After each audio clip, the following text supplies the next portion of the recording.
Victor Wembanyama, a player who scouts are saying might just be the best NBA prospect of all time. Whoa, Jimmy, the best since LeBron?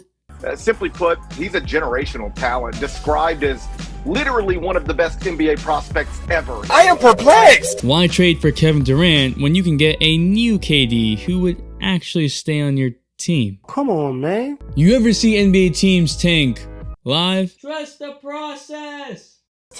Yeah, they went 10-72 and got the #1 overall pick. This is what the Thunder have been waiting for ever since they got a million picks through trades. Now yes, the NBA changed the draft lottery rules to prevent mass tanking by making the worst 3 records have equal odds at the #1 pick and having only an 8% difference in odds from worst record and 9th seed. It doesn't seem incentivized, but that ain't stopping teams this year because they're going full out for the #1 pick next year. The Spurs just traded Dejonte Murray for solid role players and a bunch of draft picks, which might work if you need to build around another star. Wait, the Spurs don't even have another star. Get out of here. In fact, the Spurs let one of their brighter younger players, Lonnie Walker, just walk. On paper, that's to keep the cap space open, but they're not doing anything with the cap. And oh, look at that. They have their own pick. It's begun. They want Victor Wembanyama. You've heard the name. You haven't? What? You Patrick or something? Who? The 7'3", 18-year-old that was dropping buckets on Rudy Gobert when he was 16? The 7'3" French professional basketball player with a 7'9" wingspan? Yeah. But is this really the way? Because teams might be making a huge mistake. What is up, dudes, to that's Ballers Players? It's your boy MJ. Y'all thought Chet was there? Well, according to these scouts, Victor is basically a taller, lankier, better version of him, and teams are getting ready to lose.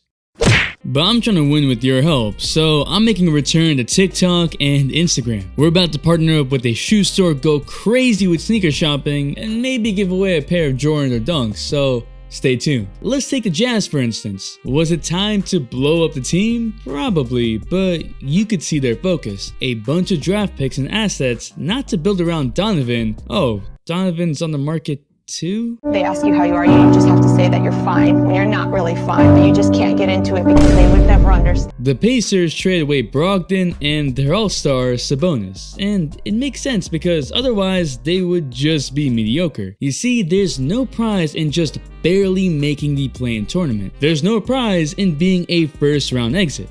But Taco Bell beat throughout the playoffs, so Taco Bell, sponsor me. Teams like the Jazz, Spurs, Pacers, and Pistons struggle to attract big names. They're small market teams. The Jazz specifically have some interesting history.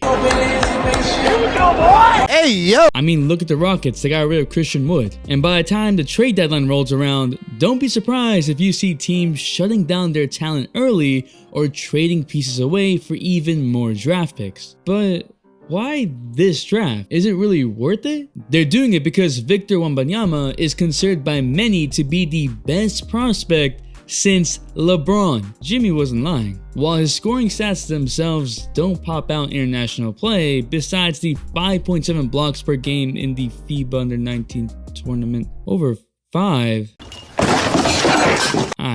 that boy stands out. It was his ability to literally do everything on the court. Finish around the paint, post moves, shoot jumpers, shoot 67% on rolls to the paint, hit logo threes. It's one of those everybody agrees Victor is it situations, similar to Zion or LeBron. Yet, is the entire draft strong? Because only one team can get the #1 pick, and with the amount of teams trying to tank, they aren't really going for #2. Name any other players in the 2023 draft class. While a few of you might be able to, all we've heard is Victor. This is no disrespect to Scoot Henderson, Nick Cam, Derek, and all the other prospects. Scoot especially has been hooping, already looking like a 5-year vet at 17. Boy, ain't no way, boy. But at the current moment, they just don't have as much hype as Wembanyama. The last time an international player went #1 was in 2006 with Andrea Bargnani. And then Luka has changed the idea of top EuroLeague prospects.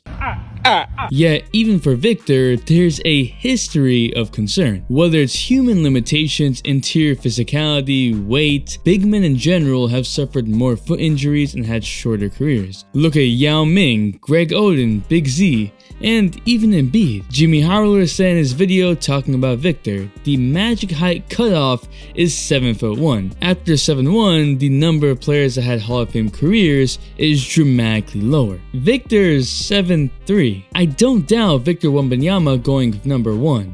But the lens teams are going to this year is quite ridiculous. It's even worse than when teams went for Zion. Yes, the Knicks lost 18 in a row, the Suns lost 15, but teams didn't intentionally trade away their stars. Their star just sucked and continued to suck.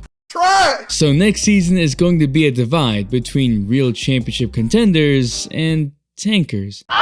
And the Knicks, who managed to keep going nowhere. But what do you think? Is tanking actually worth it? The all-day notification shout goes to Big Wiggy. Thanks for the all-day support. Making a return on TikTok and Instagram. We buy a lot of shoes, and we're gonna give a pair away, so stay tuned and follow me there. If you're still here, you'll really want to comment process so I know. Drop a like if you like the video, and subscribe to Noise On if you really like the video. It really helps the channel out, and the off-season videos are coming, along with a pair of sneakers.